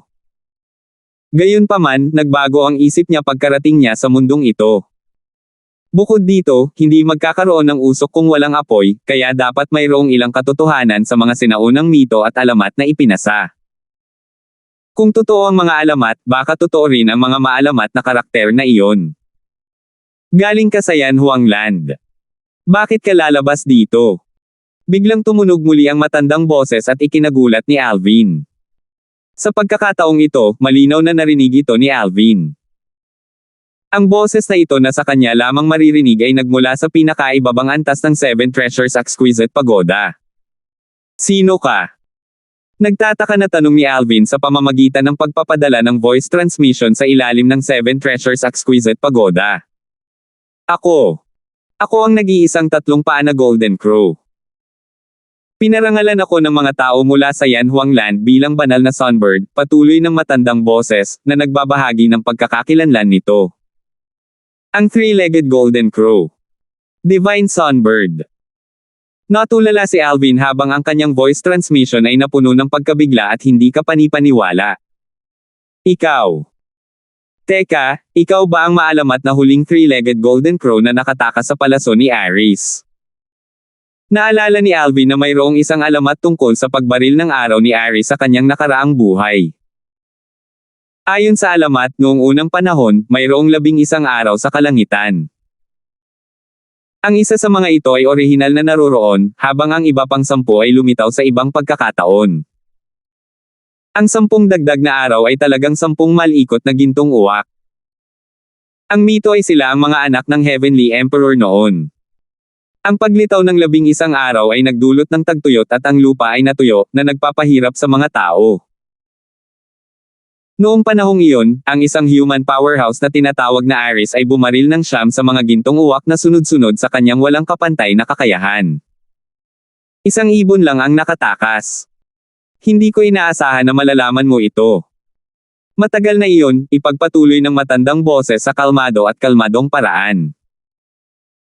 Gayunpaman, ang paraan ng kanyang sinabi nito ay walang alinlangan na nagpapatunay sa kanyang pagkakakilanlan. Siya ang three-legged golden crow na nakatakas sa palaso ni Ares sa mga sinaunang mito at alamat mula sa nakaraang buhay ni Alvin. Siya rin ang banal na sunbird na kilala ng mga susunod na henerasyon. Ikaw. Ikaw ba talaga ang three-legged golden crow? Palihim na napabuntong hininga si Alvin, at tuwang-tuwang sinabi, "So, ibig sabihin ba ay taga-Earth ka tulad ko?" Earth. Napuno ng kalituhan ang tono ng three-legged golden crow. Ang Yanhuang Land ay nasa Earth, paliwanag ni Alvin. Yanhuang Land. Matagal na akong umalis sa lugar na iyon. Hindi ko na matindaan kung gaano katagal iyon. Kung tungkol sa Earth na nabanggit mo, tinawag namin itong Planet Yanhuang, sabi ng three-legged golden crow. Ang Planet Yanhuang ay ang aking bayan. Habang nagsasalita ang three-legged golden crow, medyo naging sentimental ang kanyang tono. Planet Yanhuang. Natigilan si Alvin. Unang beses niyang marinig na may ibang pangalan ang Earth, ngunit hindi iyon ang punto noon. Paano ka nakarating dito? Ang three-legged golden crow ay nagtanong muli, naramdaman kong hawak ng iyong kaluluwa ang aura ng Yanhuang Land. Dapat ay nasa Planet Yanhuang din ang iyong bayan. Namatay ako sa isang aksidente dahil ako ay pinagtaksilan. Pagkatapos, ang aking kaluluwa ay tumawid sa mundong ito at muling nagkatawang tao sa ibang katawan, sabi ni Alvin na may mapait na ngiti. Maaari ba talagang mangyari iyon? Napuno ng pagtataka ang tono ng three-legged golden crow. Maliwanag, hindi niya maintindihan ang karanasan ni Alvin. Ano naman sayo? Paano ka napunta? Tanong ni Alvin, medyo nasasabik sa kanyang puso. Ang tatlong paa na golden crow ay mula sa Earth tulad niya. Gayunpaman, isa lamang siyang ordinaryong tao sa Earth, ngunit ang three-legged golden crow ay isang makapangyarihang pag-iral sa mga sinaunang mito at alamat na may lakas na maihahambing sa mga Diyos. Puno ng kuryosidad ang kanyang puso kung paano nakarating doon ang three-legged golden crow. Marahil, maaari akong bumalik sa Earth, lihim na naisip ni Alvin. Pumunta ako kasama ang Seven Treasures Exquisite Pagoda. Bago pinatay si Li Jing, pilit niyang pinunit ang oras at espasyo at itinapon ang Seven Treasures Exquisite Pagoda sa black hole. Naalala ng three-legged golden crow, ang Seven Treasures Exquisite Pagoda ay malubhang nasira matapos itong itapon sa black hole. Kahit ako ay malubhang nasugatan. Hindi ako nagising hanggang 100 taon na ang nakalipas, at pagkatapos ay nagsimula akong gumaling mula sa aking mga pinsala. Li Jing. Ang ibig mong sabihin ay ang Heavenly King na may pagoda sa kamay, Li Jing. Ang ama ni Neze. Palihim na napabuntong hininga si Alvin at nagtanong. Siya iyon. Pagkatapos, ang three-legged golden crow ay nanunuya, siya ay isang walang kwentang tao. Si Dipankere, ang matandang monghe, ay talagang ibinigay sa kanya ang Seven Treasures Exquisite Pagoda, ngunit ito ay sayang. Nasira ang Seven Treasures Exquisite Pagoda. Hindi lang ako malubhang nasugatan, kundi pati ang 6 na iba pang Celestial Supreme Treasure sa Seven Treasures Exquisite Pagoda ay nasira din. Hindi ko nga alam kung kailan sila mababawi, buntong hininga ng three-legged golden crow. 6 na iba pang Celestial Supreme Treasures. Nagliwanag ang mga mata ni Alvin nang marinig niya iyon. Gayunpaman, bago pa siya magkaroon ng oras upang ipagpatuloy ang pagtatanong sa tatlong paa na gininto ang uwak, ang boses ni Devon ay umalangaw-ngaw na sa kanyang tainga, "Anak, malinaw na ang lahat sa pagitan mo at sa akin, kaya dapat na akong umalis ngayon at magtungo sa Dao Marshall Saint Land." Umalis si Devon pagkatapos niyang kausapin si Alvin. Hindi man lang niya sinabi sa tatlong Vice Island Masters ng Half Moon Island. Kasunod nito, tinawag ni Alvin si Nympha at dinala ang tatlong Vice Island Masters para bumalik sa Half Moon Island. Pagkatapos nilang bumalik sa Half Moon Island, bumalik si Alvin sa tirahan na tinuluyan niya noong nakaraang taon sa kanyang silid. Hindi man lang siya nagkaroon ng panahon para batiin ang 2 babae at ang 3 maliliit na lalaki. Nang bumalik si Alvin sa kanyang silid, matindi niyang tinitigan ang Seven Treasures Exquisite Pagoda sa kanyang mga kamay at nagtanong, "Kanina, sinabi mo na may 6 pang Celestial Supreme Treasure sa Seven Treasures Exquisite Pagoda, hindi ba?" Siyempre. Ang Seven Treasures Exquisite Pagoda ay kilala bilang Seven Treasures Exquisite Pagoda dahil may 7 kayamanan dito, sabi ng Three-Legged Golden Crow. 7 Treasures. Bukod sa 6 na Celestial Supreme Treasures. Paano ang isa pang kayamanan? Nagtatakang tanong ni Alvin. Ang isa pang kayamanan ay natural na ako, isiniwalat ng Three-Legged Golden Crow. Halos nakalimutan na kita. Napangiti si Alvin at muling nagtanong, ano ang 6 pang Celestial Supreme Treasures? Ang 6 na iba pang Celestial Supreme Treasures ay ang Jasper Celestial Sword, ang Astonished God Halberd, ang Universe Ruler, ang Heaven Net Umbrella, ang Cleansed World Horsetail Whisk, at ang War Heaven Spear. Pwede mo ba akong pahiramin? Tanong ni Alvin na may nag-aalab na pagnanasa sa kanyang mga mata. 6 na piraso ng Celestial Supreme Treasures. Malalaman ng isa na ang mga ito ay mga relic mula sa pangalan. Kung siya ay makakakuha ng isa, hindi ba siya ay hindi magagapi? Iyon ay Celestial Supreme Treasures. Bago ang Celestial Supreme Treasures, kahit na ang 10 pinakadakilang Super Saint Weapon sa 10 Great Saint Weapon ranking sa Dow Marshall Saint Land ay walang halaga kung ihahambing dito. Kung gusto mong gamitin ito, pumunta at kunin mo ito. Sila ay nasa pangalawa hanggang ikapitong antas ng Seven Treasures Exquisite Pagoda ayon sa pagkakabanggit, pagbabahagi ng Three-Legged Golden Crow. Kunin mo mismo. Paano ko makukuha? Tiningnan ni Alvin ang Seven Treasures Exquisite Pagoda sa kanyang mga kamay. Posible ba na kailangan kong maghanap ng maluwag na lugar at hilingin sa Seven Treasures Exquisite Pagoda na palakihin para makapasok? Noong tayo ay nasa seabed, ang Seven Treasures Exquisite Pagoda ay itinatag ka na bilang may-ari. Ngayon, kailangan mo lang ng pag-iisip upang makapasok sa Seven Treasures Exquisite Pagoda. Isang pag-iisip. Tiningnan ni Alvin ang Seven Treasures Exquisite Pagoda sa kanyang mga kamay. Sa isang pag-iisip, naramdaman niya ang isang flash na lumitaw sa kanyang mga mata at pagkatapos ay natagpuan niya na siya ay nakarating sa isang kakaibang lugar. Ito ay isang maluwang at malawak na espasyo. Pagpasok pa lang niya, naramdaman niya ang nag-aapoy na aura sa kanyang mukha na para bang nasa isang mundo ng apoy. Gayunpaman, ang nag-aalab na aura ay nawala lamang pagkaraan ng ilang sandali. Kasabay nito, nakita ni Alvin ang isang malaking ibon na biglang lumitaw sa kanyang harapan. Isa itong malaking ibon na may gintong apoy sa paligid. Ang pinakamalaking pagkakaiba sa pagitan ng ibon na ito at ng isang ordinaryong ibon ay mayroon itong 3 talampakan. Ang mga ordinaryong ibon ay may 2 paa lamang. Ikaw. Ikaw ba ang Three-Legged Golden Crow? Napabuntong hininga si Alvin at nagtanong na may gulat na ekspresyon nang makita niya ang nagninangas na ibon na naglalabas ng malakas na aura. Oo. Tumango ang nagninangas na ibon, na siyang 3 paa na Golden Crow. Ito ang unang antas ng Seven Treasures Exquisite Pagoda. Ang Seven Treasures Exquisite Pagoda ay malubhang nasira matapos itong dumating dito sa pamamagitan ng black hole. Sa ngayon, ang unang antas pa lang ang nabawi. Dahil doon, nagising ako, patuloy na sinasabi ng Three-Legged Golden Crow. Isa siya sa 7 kayamanan ng Seven Treasures Exquisite Pagoda na nagbabantay sa unang antas ng Seven Treasures Exquisite Pagoda na pinakamahalagang antas. Upang makapunta sa ikalawang antas, ang isa ay dapat dumaan sa unang antas. Ngayon lang, sinabi mo na ang Seven Treasures Exquisite Pagoda ang nagtatag sa iyo bilang may-ari. Kailan nangyari iyon? Tanong ni Alvin. Sa kasalukuyan, ang pinakagusto niyang malaman ay naalala niyang hindi niya hinayaang magtatag ng anumang pagmamay-ari ang Seven Treasures Exquisite Pagoda. Ang pagtatatag ng pagmamay-ari ay tila nangangailangan ng claim ng pagmamay-ari ng dugo, hindi ba? Nang tinulungan ka ng Seven Treasures Exquisite Pagoda na muling magkatawang tao, itinatag ka na niya bilang kanyang Panginoon, paliwanag ng Three-Legged Golden Crow. 1339. Pagkatapos makipag-usap sa Three-Legged Golden Crow, inayos ni Alvin ang sitwasyon.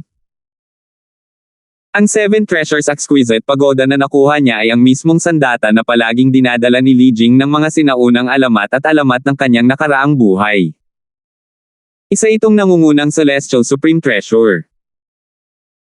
Ayon sa Three-Legged Golden Crow, napatay si Li Jing, ngunit bago siya mamatay, pilit niyang pinunit ang oras at espasyo at itinapon ang Seven Treasures Exquisite Pagoda sa black hole upang maiwasan itong mahulog sa maling kamay.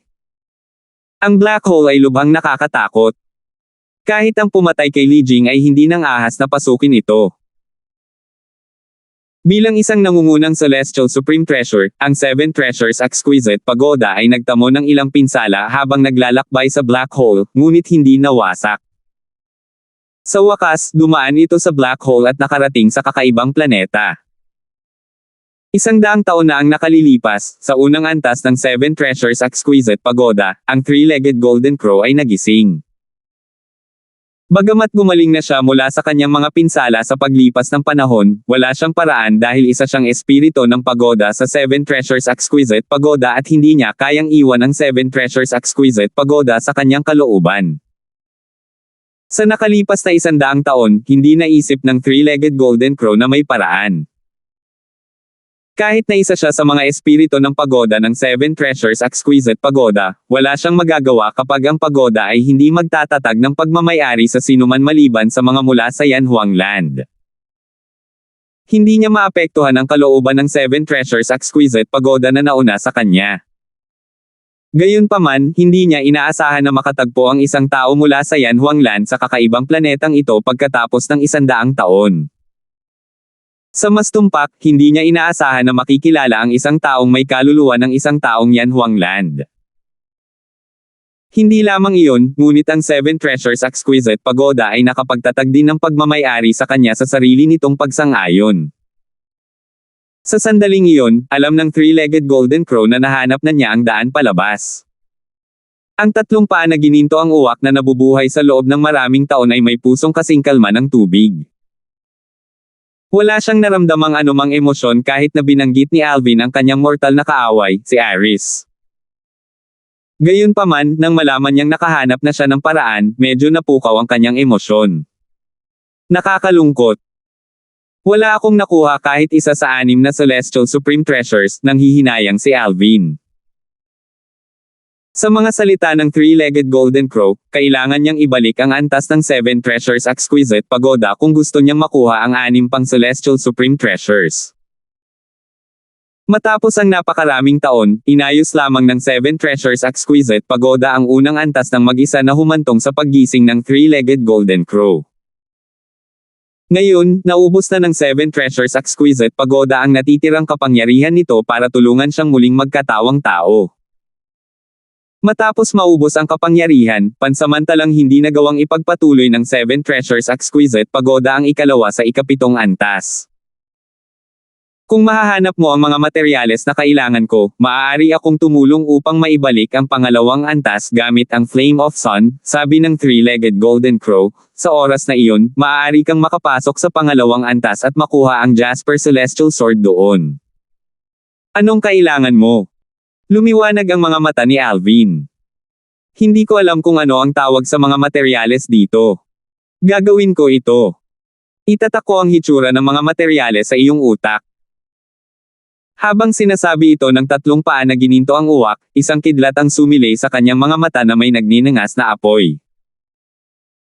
Isang sinag ng liwanag na gumagalaw ng napakabilis na halos hindi napapansin na bumaril at agad na tumusok sa pagitan ng mga kilay ni Alvin upang makapasok sa kanyang katawan. Sa isang iglap, nakaramdam ng pagkahilo si Alvin. Kasabay nito, natuklasan niyang maraming imahe ang nasa isip niya.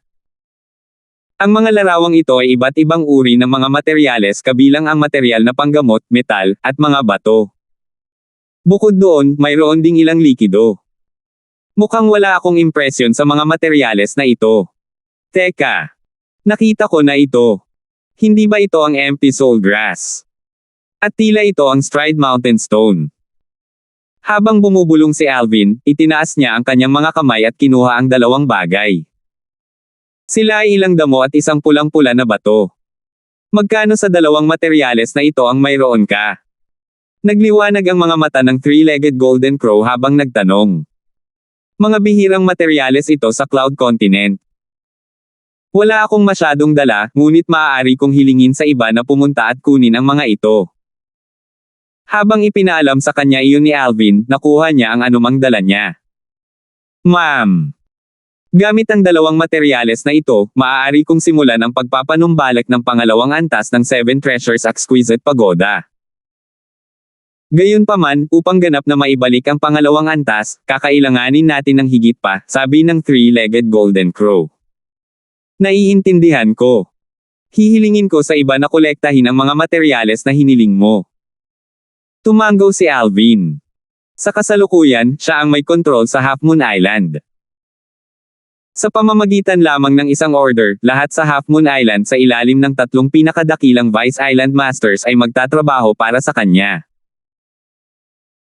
Bukod dito, bilang pinakadakila sa apat na pinakadakilang overseas Saint Islands, ang Half Moon Island ay napakalakas, kaya maaari niyang hilingin sa iba pang tatlong overseas Saint Islands na tumulong sa paghahanap para sa mga materyales din. Para sa Cloud Continent, mayroon siyang Alvin Sect na kasalukuyang no. Isang sekta sa kontinente na may malaking kapangyarihan ng impluwensya. Magagamit niya ang buong lakas ng Cloud Continent para mahanap ang mga materyales. Tama. Paano kita haharapin sa hinaharap? Tanong ni Alvin sa tatlong paa na golden crow. Ikaw ang bagong master ng Seven Treasures Exquisite Pagoda at ako ang Pagoda Spirit ng Seven Treasures Exquisite Pagoda. Natural, ikaw din ang master ko. You can call me whatever you want. Kung gayon, tatawagan kitang Elder Hal sa hinaharap. Pinalaki ni Alvin ang three-legged golden crow at napabulalas, naaalala ko pa. Sa mga sinaunang alamat, ang three-legged golden crow ay kilala bilang ang ninuno na naglaro ng apoy. Pagdating sa paglalaro ng apoy, walang makakapantay sa iyo. Sabi ni Alvin. Guru, niloloko mo ako.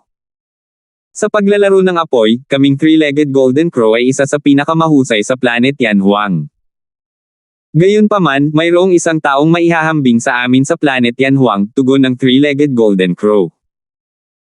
Habang siya ay nagsasalita, ang apoy sa kanyang katawan ay sumisikat at pagkatapos ay gumuhit papasok. Isang nakasisilaw na sinag ng liwanag ang kumikinang na parang nagninangas na araw. Naramdaman ni Alvin ang matinding kirot sa kanyang mga mata dahil dito at agad itong pinisil. Nang muli niyang imulat ang kanyang mga mata, nalaman niyang wala na ang three-legged golden crow. Sa halip, may isang matandang nakaginto sa kanyang lugar. Payat ang matanda. Sa katunayan, napakapayat niya na puro balat at buto. Gayunpaman, kumikinang ang kanyang mga mata. Napuno sila ng nagniningning na sigla tulad ng dalawang nagliliyab na araw sa kanyang mukha. Alam ni Alvin na siya ay isang pagbabago ng three-legged golden crow. Elder Hal, ang taong binanggit mo.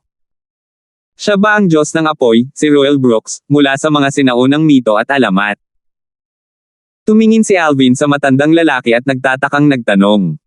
Tama. Si Ruel. Tumanggaw si Elder Hal. Ang kanyang heavenly fire ay nasa parehong grado ng aking flames of sun. Siya ay kilala bilang Diyos ng apoy ng mga tao dahil dinalhan niya sila ng apoy at liwanag. Ah, oo. Tumanggaw si Alvin. Narinig niya ang tungkol sa parunggit na binanggit ni Elder Hal. Elder Hal, ang Seven Treasures Exquisite Pagoda ay isang nangungunang celestial treasure. Kahit na nasira ito, makakatulong pa rin ba ito sa akin? Tanong ni Alvin. Iyon ang pinaka-inaalala niya. Gaya nga ng kasabihan, ang natutulog na leon ay mas malakas kaysa sa tumatahol na aso. Sa kanyang subconscious mind, pakiramdam niya ay magiging asset pa rin sa kanya ang Seven Treasures Exquisite Pagoda. Oo naman. Tumanggaw si Elder Hal. Bagaman ang cultivation environment ng unang antas ng Seven Treasures Exquisite Pagoda na kinaroroonan mo ngayon ay karaniwan, ang bilis ng oras dito ay mas mabagal kaysa sa labas ng mundo ng isang beses. Mabagal ng isang tiklop. Ano ang ibig sabihin nito? Nagtagal si Alvin upang matuno ang impormasyong ito. Ibig sabihin, ang isang araw sa labas ay katumbas ng 2 araw sa loob ng unang antas ng Seven Treasures Exquisite Pagoda, paliwanag ni Elder Hal. Ang isang araw sa labas ay katumbas ng 2 araw sa loob ng unang antas ng Seven Treasures Exquisite Pagoda. Sa pagkakataong ito, sa wakas ay nakabawi si Alvin dahil halata sa kanyang mukha ang pagkabigla at hindi paniniwala. Ibig bang sabihin kung magtanim ako dito ng 2 araw, 1 araw lang ang lumipas sa labas? Tama iyan. Tumango si Elder Hal. Kasunod ng kumpirmasyon mula kay Elder Hal, biglang bumilis ang tibok ng puso ni Alvin, tumibok ng mas mabilis. Nang makapasok na siya sa unang antas ng Seven Treasures Exquisite Pagoda, malinaw na naramdaman niya na ang cultivation environment dito ay mas maganda kaysa doon sa Half Moon Island. Kung hanggang saan ito ay mas mahusay, kailangan itong maghintay hanggang sa siya ay nilinang doon upang malaman. Isang disenteng cultivation environment at mas mabagal na daloy ng oras. Ito ay isang ganap na perpektong lugar ng cultivation dito. Huminga ng malalim si Alvin na nagpakalma sa tumitibok na puso. Kasunod nito, tinanong ni Alvin si Elder Hal tungkol sa kanyang muling pagsilang. Dapat tandaan na nakumpleto niya ang proseso ng reincarnation sa pamamagitan ng 10,000 years stalactite milk. Bagamat ginamit ng Seven Treasures Exquisite Pagoda ang kapangyarihang naipon nito sa loob ng napakaraming taon para tulungan siyang makalusot sa 3 antas ng sabay-sabay upang makarating sa 9th level Martial Emperor stage, hindi iyon dapat ituring na muling pagsilang. Ang muling pagsilang na iyong binanggit ay umabot lamang sa mga limitasyon ng katawan ng isang mortal. Ngayon, ang aktwal na katawan ng maliit na Devil Dragon na Collis lang ay hindi makakapantay sa iyo, sabi ni Elder Hal. Napaawang ang sulok ng bibig ni Alvin nang marinig niyang tinawag ng matanda si Devin na isang maliit na Devil Dragon. Iyon ay isang 5-clawed Devil Dragon. To be exact, isa siya sa 5-clawed Divine Dragons, ang lineal descendant ng isang dragon clan. Elder Hal, sinabi mo na ang kanyang aktwal na katawan ay hindi kasing lakas ng akin. Ano ang ibig sabihin nito? Tanong ni Alvin. Sa pagkakaalam niya, ang katawan ng isang dragon, lalo na ang sa lineal descendant ng isang dragon clan, ang 5-clawed Divine Dragon, ay isa sa pinakamahusay sa buong Dao Martial Saint Land. Isinasantibi ang isang tao na isinilang na mahina, kahit ang ibang makapangyarihang mga demonyo ay hindi maihahambing sa kanila.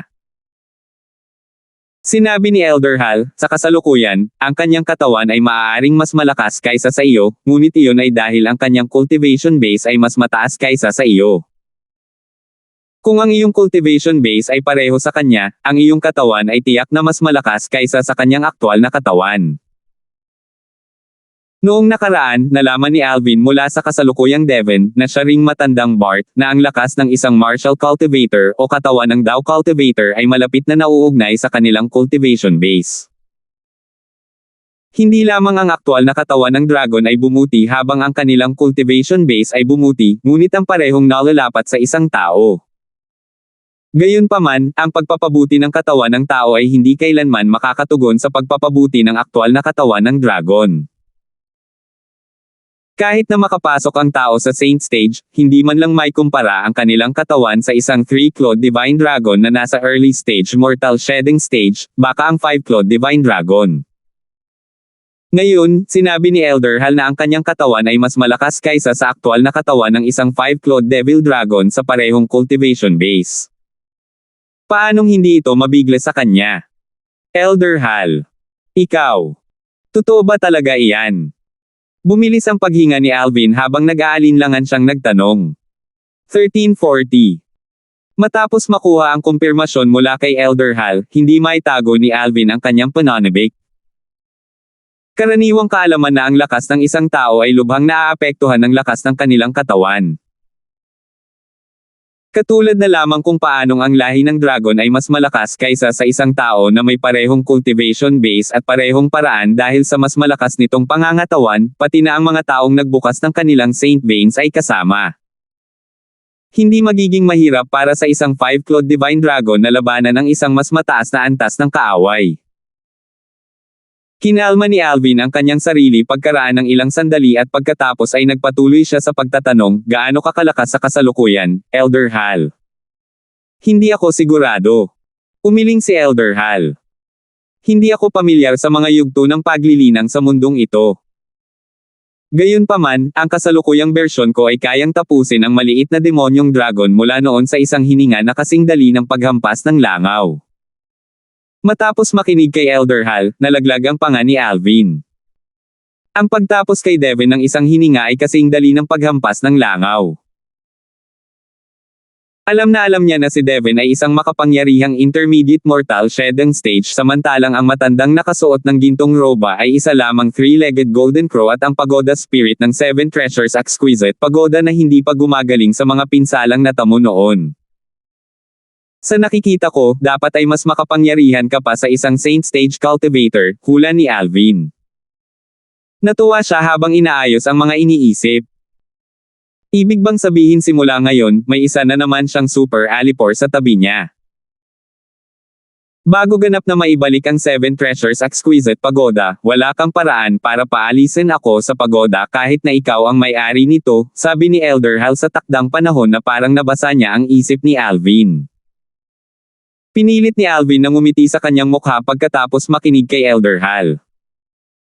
Sa pagkakataong iyon, pakiramdam niya ay binuhusan siya ng isang balde ng malamig na tubig sa kanyang ulo. Gaano pa ba katagal bago natin ganap na maibalik ang Seven Treasures Exquisite Pagoda? Bukod sa mas mabagal na paglipas ng panahon at mas magandang cultivation environment sa unang antas, ang Seven Treasures Exquisite Pagoda ay may iba pang function na nakikinabang sa akin sa kasalukuyan. Hindi nagbitiw si Alvin habang patuloy siyang nagtatanong. Determinado siyang ganap na pagsamantalahan at kunin ang anumang halaga na nananatili sa Seven Treasures Exquisite Pagoda. Hindi. Umiling si Elder Hal. Kaya, hindi man lang ako makapagtago sa Seven Treasures Exquisite Pagoda kapag nasa panganib ako. Hindi sumuko si Alvin at nagtanong pa. May mga independenteng espasyo sa Seven Treasures Exquisite Pagoda. Kung kaya niyang magtago sa pagoda kapag nahaharap siya sa panganib, wala nang magagawa ang mga gustong manakit sa kanya. Bago ang pagpapanumbalik ng ika-4 na antas ng Seven Treasures Exquisite Pagoda, mapapaalis ka kaagad sa pagoda kung may magtangkang ilipat ito, sabi ni Elder Hal. Elder Hal, hindi mo ba ako kayang hawakan para pigilan akong mapaalis? Pakiramdam ni Alvin ay hindi pa rin nagre-resign. Hindi ko kaya. Umiling muli si Elder Hal. Ang kanyang tugon ay lubos na nagdurog sa pag-asa ni Alvin. Nabanggit mo ang kumpletong pagpapanumbalik ng ika-4 na antas ng Seven Treasure Exquisite Pagoda. Ang ibig mo bang sabihin ay pagkatapos ng kumpletong pagpapanumbalik ng ika-4 na antas, maaari na akong magtago sa Seven Treasure Exquisite Pagoda? Naalala ni Alvin ang sinabi ni Elder Hal kanina at nagtanong. Tama iyan. Tumango si Elder Hal. Bakit ganoon? Sinisiyasat ni Alvin. Sa gayon lamang ang panloob na espasyo ng Seven Treasures Exquisite Pagoda ay maituturing na medyo matatag at hindi naaapektuhan ng labas ng mundo, sabi ni Elder Hal. Nakikita ko. Ang Seven Treasures Exquisite Pagoda ay nahahati sa 7 antas. Matapos maibalik ang 4 na antas, ang panloob na espasyo ng Seven Treasures Exquisite Pagoda ay ituturing na matatag lamang. Sa wakas ay naunawaan ito ni Alvin pagkatapos ng paliwanag ni Elder Hal. Kailangan kong ibalik ang pangalawa hanggang ika-4 na antas sa lalong madaling panahon, lihim na panata ni Alvin. Sa oras na iyon, magkakaroon siya ng life-saving amulet dahil kahit na makatagpo siya ng isang malakas na kaaway, maaari siyang magtago sa Seven Treasures Exquisite Pagoda upang maiwasan ang mga ito. May hindi tama. Biglang may naisip si Alvin at tinanong si Elder Hal, noon, bakit hindi nagtago ang pagoda bearing Heavenly King Li Jing sa Seven Treasures Exquisite Pagoda? Dapat nasa perpektong kondisyon ang Seven Treasures Exquisite Pagoda, hindi ba? Dahil ito ay nasa perpektong kondisyon, ang panloob na espasyo ng Seven Treasures Exquisite Pagoda ay dapat naganap na matatag sa oras na iyon. Sa makatuwid, ang pagoda bearing Heavenly King na si Li Jing ay dapat na makapasok dito upang maiwasan ang sakuna. Noong oras na iyon, ang mga kalaban na kinaharap ni Li Jing ay mas malakas kaysa sa maaari mong isipin. Hindi siya makakaligtas kahit na magtago siya sa Seven Treasures Exquisite Pagoda. Bukod pa riyan, ang Seven Treasures Exquisite Pagoda ay nahulog na sana sa mga kamay ng kaaway. Huminto si Elder Hal nang magsalita siya tungkol sa mga kaaway ni Li Jing. Ramdam ng isa ang takot sa kanyang mga mata. Ito ay isang takot sa mga kalaban na kinakaharap ni Li Jing. Oh! Nakikita ko. Tumanggaw si Alvin. Gayunpaman, sa palagay ko ay walang sino man sa planetang ito ang kayang sirain ang Seven Treasures Exquisite Pagoda. Sa makatuwid, hanggat kaya mong ibalik ang ika-4 na antas, tiyak na ang iyong buhay sa bawat laban. Sinabi ni Elder Hal, syempre, iyon ay kung makapasok ka sa Seven Treasures Exquisite Pagoda bago patayin ang iyong mga kaaway. Tumanggaw si Alvin. Kung wala nang iba pa, sisimulan ko na ang pagpapanumbalik ng ikalawang antas ng Seven Treasures Exquisite Pagoda, sabi ni Elder Hal. Elder Hal, maaari ba akong magdala ng mga tao sa Seven Treasures Exquisite Pagoda? Tanong ni Alvin. Bilang may-ari ng Seven Treasures Exquisite Pagoda, syempre, maaari mong dalhin ang mga tao kung gusto mo.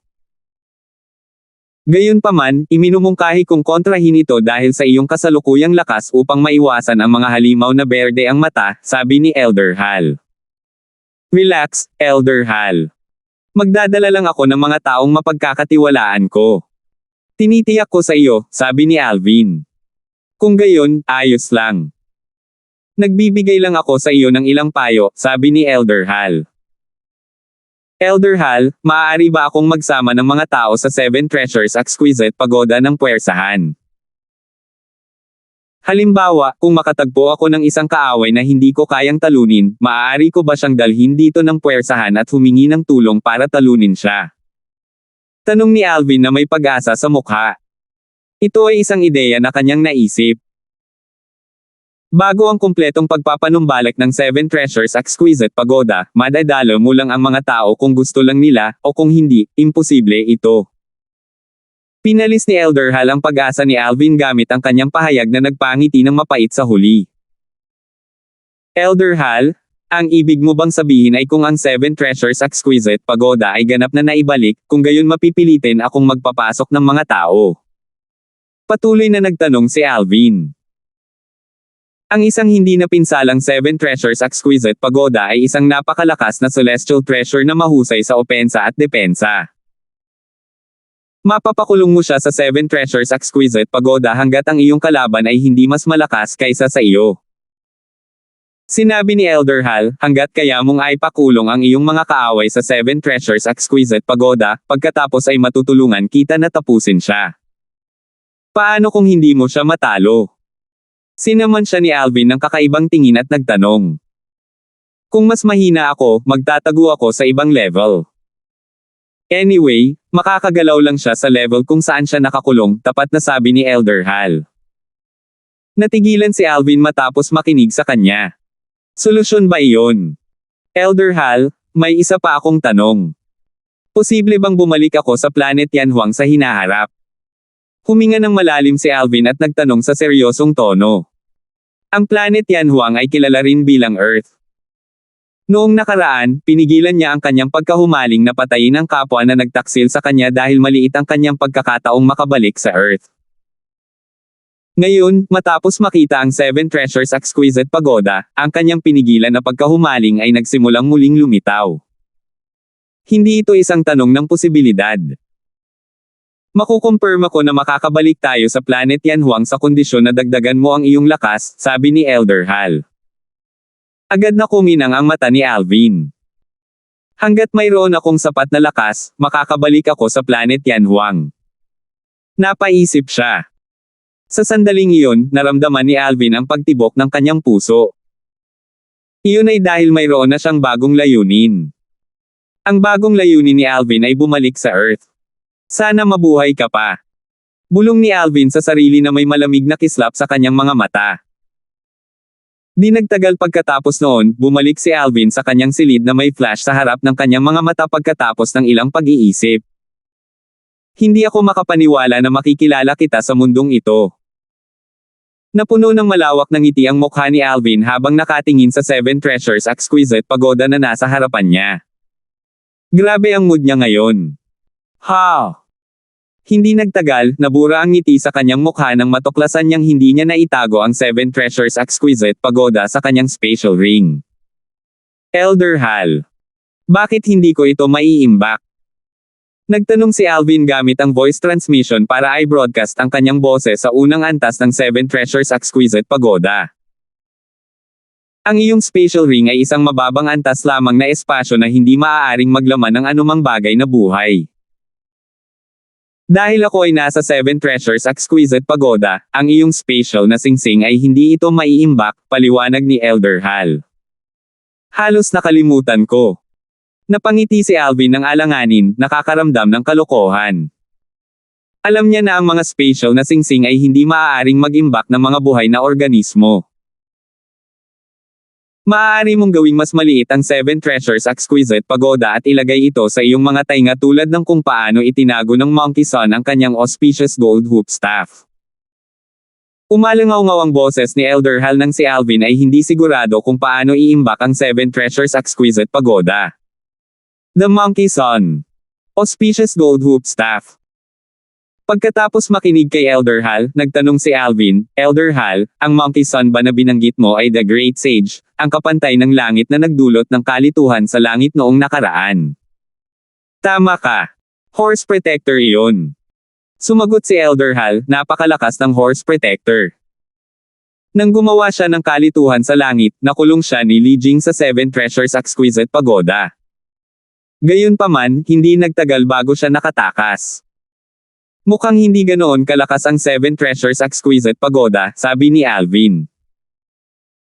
Ang Seven Treasures Exquisite Pagoda ay hindi mahina, ngunit ang Horse Protector ay nakatakas dahil ang taong gumagamit ng pagoda ay mahina. Kung ito ang orihinal na may-ari ng Seven Treasures Exquisite Pagoda na nagpapatakbo nito, walang paraan na ang Horse Protector ay makakatakas, sabi ni Elder Hal. Ang orihinal na may-ari ng Seven Treasures Exquisite Pagoda. Sinuri ni Alvin ang kanyang mga alaala sa Earth at nagtanong, si Dipankar Buddha ba ang orihinal na may-ari ng Seven Treasures Exquisite Pagoda? Oo, siya noon. Sumagot si Elder Hal sa boses na puno ng hinanakit. Hindi nagulat si Alvin sa sama ng loob ni Elder Hal. Kung ang mga alamat mula sa Earth ay totoo, kung gayon si Elder Hal ay nakulong at pinilit na maging pagoda spirit ng Seven Treasures Exquisite Pagoda ni Dipankar Buddha. Kahit sino ay magkikimkim ng sama ng loob sa taong nagpakulong sa kanila. Mula sa sinabi mo, ang Seven Treasures Exquisite Pagoda ay talagang makapangyarihan. Tumango si Alvin at pagkatapos ay nagtanong, Elder Hal, narinig ko na ang auspicious golden hoop staff ng The Great Sage, Equal of Heaven ay napakalakas din. Gaano ito kalakas kumpara sa Seven Treasures Exquisite Pagoda? Ang auspicious golden hoop staff ay nasa parehong grado ng Seven Treasures Exquisite Pagoda. Gayunpaman, ang mga nakakasakit na kakayahan nito ay ang pinakamahusay sa lahat ng Celestial Supreme Treasures, bahagyang nanginginig ang boses ni Elder Hal nang banggitin ang auspicious golden hoop staff. Salamat po at sinamahan ninyo ako, ingat lagi mga master.